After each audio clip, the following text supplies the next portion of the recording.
सभासदांनी सुद्धा नुसतं डिव्हिडंड पाहून चालणार नाही. खर्चाला मर्यादा, हे सत्कार वित्कार शाली पेटे हे आता सरकारने खरं तर बंद झालं पाहिजे. एक किलोमीटर फूट दिलं आणि तेही नाही दिलं तर काय कोणी नाराज होत नाही. पण हे अनावश्यक खर्च जर आपण टाळू शकलो तर संस्था पुढे जाईल आणि ती संस्था पुढे घेऊन जाण्याचं काम आपल्याला सगळ्यांना त्या ठिकाणी करायचं. आपण सुद्धा सभासदांनी घेतलेलं कर्ज हे वेळेवर भरलं पाहिजे. ते वेळेवर भरलं नाही तर मग बँकेला पतसंस्थेला वसुलीची कारवाई करावी लागते. मग आमचा AR किंवा DDR 101चा दाखला देतो आणि दाखला दिला की मग संस्था त्या कर्जदाराच्या पाठीमागे त्या ठिकाणी लागतात. पूर्वी 101चा दाखला दिल्यानंतर त्या सगळ्या पुढच्या गोष्टींना 2-2 वर्षे लागत होते. आता मी सहकार मंत्री झाल्याच्या नंतर ही बाब प्रत्येक DDR वर कंपल्सरी आहे की त्यांनी हा सगळा व्यवहार 1 वर्षाच्या आत त्या ठिकाणी संपवला पाहिजे. आज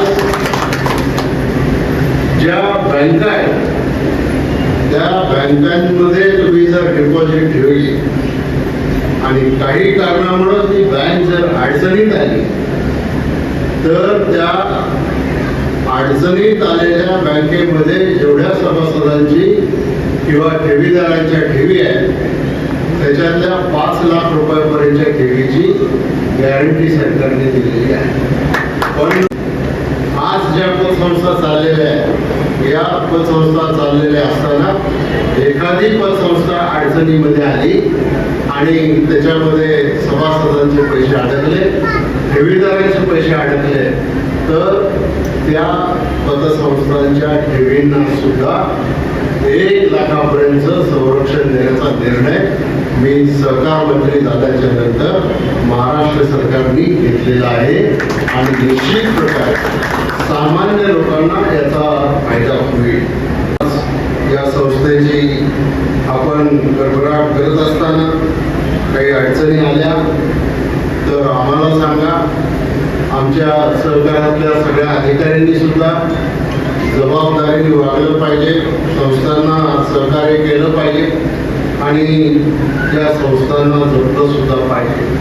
संस्था अडचणीत येतील अशा प्रकारची कृती कुठल्याही आमच्या AR असेल, DDR असेल, जॉईंट रजिस्ट्रार असेल अशा कुठल्याही अधिकाऱ्याकडून होता कामा नये आणि त्याच्यामध्ये काही चूक झाली तर तुम्ही जरूर ते माझ्या लक्षामध्ये आणून द्या. कारण तुम्ही सगळी मंडळी आपण गावावरून मग कुठली असेल, कोकणातली असेल, घाटावरची असेल, आणखी कुठली असेल, आपल्याला गावाला उत्पन्नाचं साधन नव्हतं, आपण अडचणीत होतो म्हणून आपण मुंबईला आलो. म्हणून आपण वाटेल तो व्यवसाय म्हणजे भाजीपाल्याचा व्यवसाय असेल, फळांचा व्यवसाय असेल, गोदीमध्ये काम करायचं असेल, आणखीन काय काम करायचं असेल, जे मिळेल ते त्याचं करून त्याच्यामध्ये एक आपली स्वतःची उपजीविका करण्याचं काम वर्षानुवर्ष केलं. पण आता आपली मुलं बाळं शिकलेली आहेत आणि त्यामुळं या बाकीचे व्यवसाय करण्याच्या ऐवजी स्वतःच्या पायावर उभं राहून मुंबईमध्ये गर्दी करण्यापेक्षा किंवा नव्या मुंबईमध्ये गर्दी करण्यापेक्षा गावाला जाऊन जर त्याच्यामध्ये आपण जर आधुनिक पद्धतीनं शेती किंवा दुसऱ्या काही गोष्टी केल्या तर निश्चित प्रकारे तुमचं जीवन अधिक चांगलं होऊ शकतं आणि ते आपण करण्याच्या दृष्टिकोनातून प्रयत्न करा आणि त्याच्यासाठी शुभेच्छा द्यायला मी आज आलेलो आहे. अधिक बोलून मी जास्त वेळ घेत नाही. पुन्हा एकदा या पतसंस्थेला आणि पतसंस्थेचे चेअरमन माननीय दाभाडेजी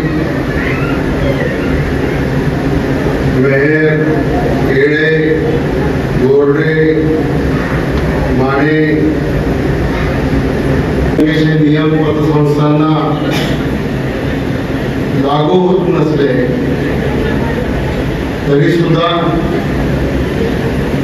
आपल्याला या सर्व निकषामध्ये बसून कारभार करणं हे आवश्यक आहे. आपल्या देशामध्ये राष्ट्रीयकृत बँका पण आहेत आणि त्या राष्ट्रीयकृत बँकांमध्ये मोठे मोठे उद्योगपती 5,000, 10,000 कोटीचं कर्ज घेतात, परत देत नाही, परदेशामध्ये जाऊन तिकडेच लपून राहतात. पण या राष्ट्रीयकृत बँका असल्यामुळं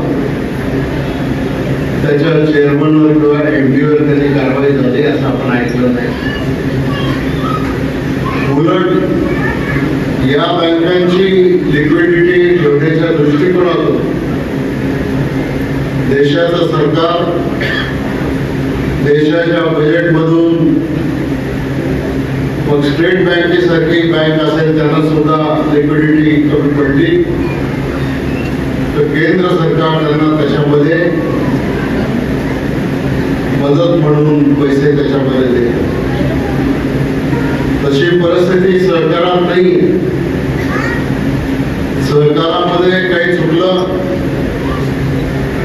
तर थेट अख्ख्या संचालक मंडळाला जबाबदार धरलं जातं आणि मग त्याच्यामध्ये 83ची इन्क्वायरी, 88ची इन्क्वायरी, जबाबदारीचं फिक्सेशन, या सगळ्या गोष्टी त्या ठिकाणी होत असतात.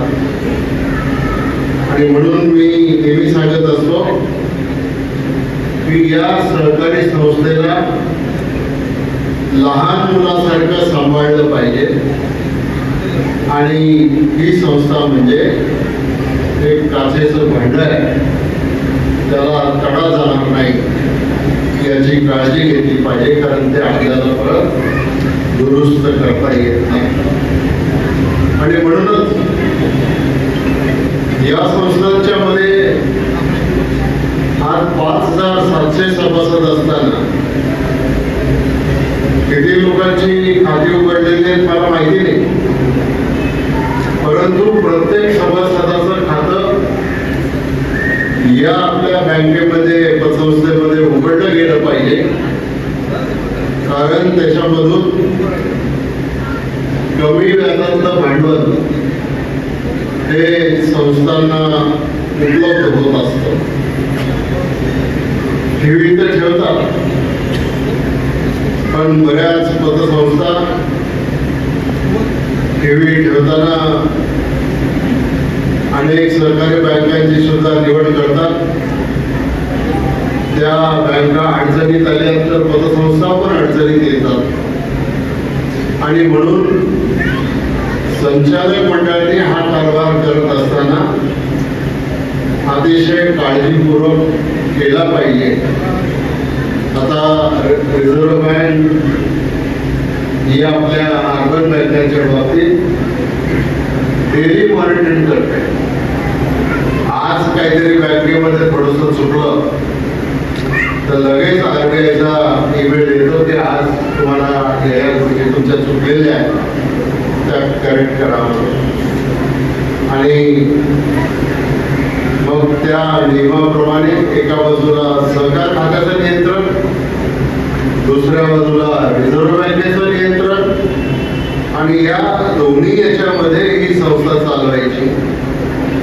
बरं, आपले काही सगळे संचालक हे अर्थक्षेत्रातले तज्ञ नसतात, सगळे चेअरमन हे काही अर्थक्षेत्रातले तज्ञ नसतात. विशेष करून आपण गावच्या विविध कार्यकारी सोसायट्या जर पाहिल्या तर कोणीतरी ज्येष्ठ माणसाला चेअरमन केलं जातं, कोणाला तरी संचालक केलं जातं आणि सचिव सुद्धा आपल्या ओळखीचा आपल्या घरातला कोणाला तरी लावला जातो. त्यामुळे आज अनेक विविध कार्यकारी सोसायट्या अडचणीमध्ये, आज अनेक पतसंस्था राज्यामध्ये अडचणीमध्ये आहेत. या पूर्व काळामध्ये भूविकास बँका होत्या, आता एक सुद्धा भूविकास बँक शिल्लक राहिली नाही. सगळ्या भूविकास बँका बंद झाल्या. आता जिल्हा मध्यवर्ती बँकेची परिस्थिती सुद्धा काही फार याच्यापेक्षा वेगळी नाही. आज आपल्या महाराष्ट्रामध्ये पाहिलं तर हाताच्या बोटावर मोजले त्या 2-4 जिल्हा बँका आज चांगल्या अवस्थेमध्ये आहेत आणि बाकीच्या जिल्हा बँका या सुद्धा सतत अडचणीत आहेत. बँका चांगल्या नाही चालल्या तर शेतकऱ्याला पीक कर्ज नाही देत आहे. शेतकऱ्याला पीक कर्ज नाही मिळालं तर त्याला सावकाराकडे जावं लागतं. पुन्हा ते कर्ज नाही फिटलं तर पुन्हा सावकाराकडे जावं लागतं आणि मग सावकार 24% 48% वाटेलच्या दराने ते कर्ज त्या शेतकऱ्याला देतात आणि शेतकरी सुद्धा नाईलाज म्हणून ते घेतात आणि मग एक दिवशी अशी परिस्थिती येते की आता सगळी परिस्थिती हाताच्या बाहेर गेली. हे लक्षात आल्याच्या नंतर तो घरातला प्रमुख माणूस आत्महत्या करतो. आता सगळ्याच केसेसमध्ये आत्महत्येमध्ये हेच कारण आहे असं नाही, पण बहुतांश ठिकाणी आज या प्रकारचा कारभार त्या ठिकाणी केला जातो आणि त्याच्यामधून एक नवीन संकट आपल्या सगळ्यांच्या समोर उभं आहे. पण शेतकऱ्याच्या हातात जी शेती आहे मग कधी चक्रीवादळ येतात, कधी गारपीट होते, कधी दुष्काळ पडतो, कधी अतिवृष्टी होते आणि मग कधी राज्य सरकारची धोरणं किंवा केंद्र सरकारची धोरणं या धोरणांच्यामुळे सुद्धा शेतकऱ्यांच्यावर कधी चांगला परिणाम होतो, कधी वाईट परिणाम होतो आणि त्याचा फटका शेतकऱ्याला बसतो आणि शेतकऱ्याच्या माध्यमातून या ग्रामीण अर्थव्यवस्थेला सुद्धा बसतो.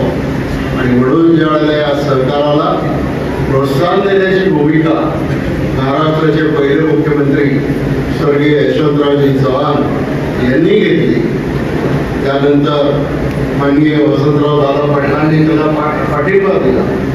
शरदराव पवार साहेब सुद्धा सतत या सहकाराच्या पाठीमागं उभे राहिले.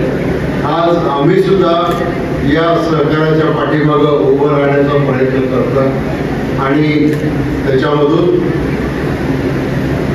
या संस्था टिकल्या पाहिजे. आज साखर कारखाने असतील, सूत गिरण्या असतील,